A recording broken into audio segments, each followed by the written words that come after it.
Hello friends, welcome to Gaurav Psychology classes. I am A.N. Pandey and today we'll be talking about hypochondriasis. Hypochondriasis is a disorder which is now known as illness anxiety disorder. So you must be aware of anxiety. So there's a difference between anxiety and worry. So let's talk about anxiety at first. So anxiety is something जिसका पीछे कोई एक solid reason नहीं होता है, कोई भी cause नहीं होता है वरी का, लेकिन फिर भी आप एक्सेसिव वरी कर रहे होते हैं, परेशान हो रहे होते हैं, उसी को हम एंजाइटी कहते हैं। और वरी मतलब जब कोई कॉज है और उसकी वजह से आप बहुत ज्यादा टेंशन में है तो उसको हम क्या कहते हैं, उसको हम कहते हैं वरी। तो इलनेस एंजाइटी डिसऑर्डर क्या हुआ कि जब आपको कंटिन्यूअसली ऐसा महसूस हो रहा है कि आपके शरीर में कोई दिक्कत है, आपको अगर छोटे भी सिम्टम्स अपने शरीर में दिखाई देते हैं तो आपको ऐसा महसूस होता है कि नहीं, ये मुझे कोई बहुत बड़ी इलनेस है। आपको कभी जैसे आपने सपोज करिए कि आप अपना नेक ऐसे ही छू रहे हैं और आपको एकदम से ऐसा महसूस हुआ कि आपके नेक में कोई लंप है या फिर गांठ है, तो आप उसको जैसे ही देखेंगे तो आपके दिमाग में क्या आएगा कि अगर आप हाइपोकॉन्ड्रियाक हैं तो आपके दिमाग में ये चीज आएगी कि शायद मुझे कैंसर है या फिर मेरे गले में कोई बहुत बड़ा ऑपरेशन होगा, पता नहीं लाइफ आगे कैसे चलेगी, मर ना जाऊं, ये ना हो जाए। तो इस तरह से जो आपकी सोच डेवलप हो जाती है उसी को हम क्या कहते हैं, हाइपोकॉन्ड्रियासिस, जिसको न्यूली टर्म्स में हम बोलते हैं इलनेस एंजाइटी डिसऑर्डर या फिर IAD। अब इसका आप देख सकते हैं, मैंने लिखा हुआ है worrying excessively that you are or may become severely इल। आप ऐसा फील करते हैं, आप इतना ज्यादा एक्सेसिव हो जाते हैं वरिंग में, इतना ज्यादा एक्सेसिवली वरी करते हैं कि आप क्या हो जाते हैं, आपको ऐसा महसूस होने लगता है कि आप बहुत ज्यादा इल हैं, सीवियरली इल हैं। ठीक है, कई बार ऐसा होता है हमारे अंदर कोई भी फिजिकल सिम्टम नहीं होता लेकिन फिर भी हमें ऐसा महसूस होता है नहीं मेरे साथ ये हो रहा है, मुझे ये है और मेरे तो ब्रेन ट्यूमर हो गया है, मुझे ये हो गया है, वो हो गया है। इसको क्या कहते हैं, इसको हम कहते हैं हाइपोकॉन्ड्रियाक होना या फिर इलनेस एंजाइटी डिसऑर्डर से ग्रसित होना।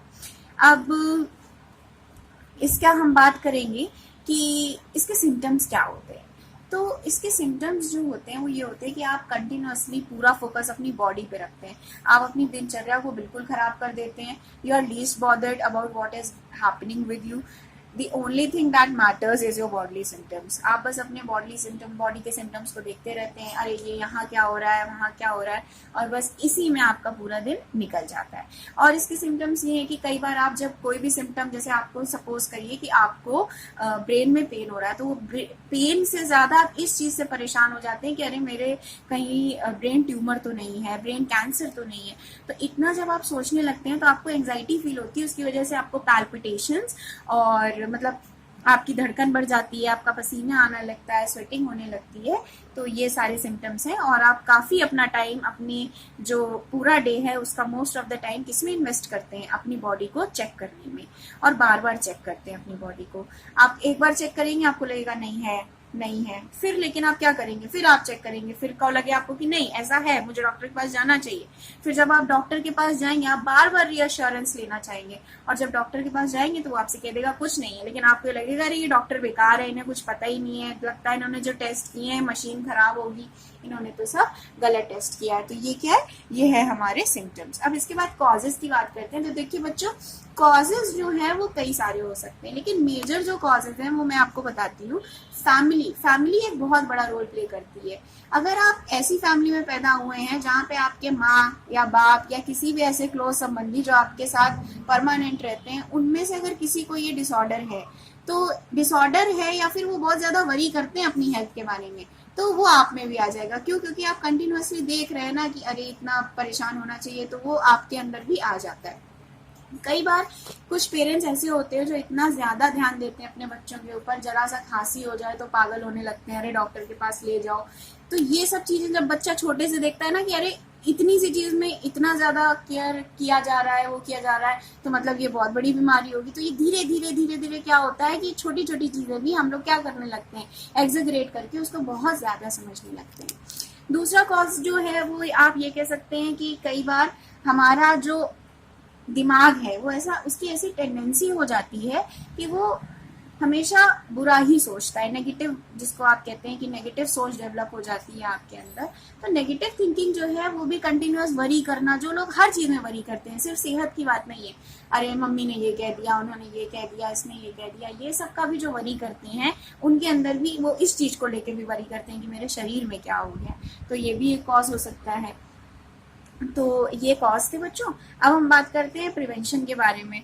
तो प्रिवेंशन इसका कुछ और तो नहीं, कॉज में एक चीज आप और इंक्लूड कर सकते हैं। कई बार ये ऐसा होता है कि अगर आप ओसीडी से ग्रसित हैं, ऑब्सेसिव कंपल्सिव डिसऑर्डर, या एक आध ऐसे और डिसऑर्डर्स होते हैं, अगर वो आपको हैं तो भी उसके साथ ये हाइपोकॉन्ड्रियासिस, या करेक्टली बोलूं तो इलनेस एंजाइटी डिसऑर्डर जो है, ये भी आप डेवलप कर सकते हैं। प्रिवेंशन में आप क्या कर सकते हैं, आपके मन में जब भी ऐसा थॉट आ रहा है तो आप अपने ब्रेन को ट्रेन कर लीजिए कि मेरा ब्रेन, आपको ट्रेन करना है अपने ब्रेन को कि, और ये समझ के कि मेरा ब्रेन ऑलरेडी ट्रेंड है ये सब सोचने के लिए। तो अब इस तरह ब्रेन को ट्रेन करें कि जब अगर वो थॉट हमारे आएगा और एकदम से हमको क्या करेगा, परेशान करेगा, लेकिन हमें उस थॉट को आने ही नहीं देना है। क्यों? हमें अपने ब्रेन को ट्रेन कर लेना है कि नहीं, मेरा ब्रेन ऐसा है जो ऐसा सोचता है, मुझे कोई दिक्कत नहीं है, मेरा ब्रेन ऐसा सोचता है। कोई बड़ी दिक्कत हो तो जाइए भी भाई, ऐसा नहीं हो सकता है कि कोई दिक्कत हो, लेकिन आप खुद सोचिए कि अगर छोटी छोटी चीजों को लेकर आप रोज ऐसे करेंगे तो आप कैसे अपनी जिंदगी जी सकते हैं। तो इसलिए, और दूसरा प्रिवेंशन टेक्निक क्या है कि आपको साइकोलॉजिस्ट या फिर साइकाइट्रिस्ट से मिलना चाहिए। वो आपको कई तरह की थेरेपीज बताएगा, कॉग्निटिव बिहेवियरल थेरेपी करेंगे, उससे आपको बहुत फायदा होगा। धीरे धीरे इस चीज को क्योर तो नहीं किया जा सकता है, लेकिन काफी हद तक सप्रेस कर दिया जाता है, ताकि आपकी जो डेली एक्टिविटीज हैं वो हिंडर ना हो और आप नॉर्मल लाइफ जी पाए।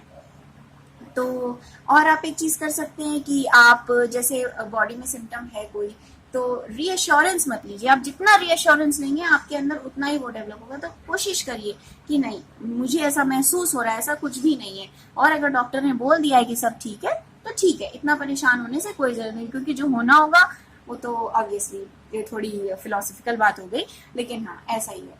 सो आई होप कि आपको हाइपोकॉन्ड्रियासिस के बारे में समझ में आया होगा। आप प्लीज गौरव इकोनॉमिक क्लासेस को सब्सक्राइब करें। Thanks for watching.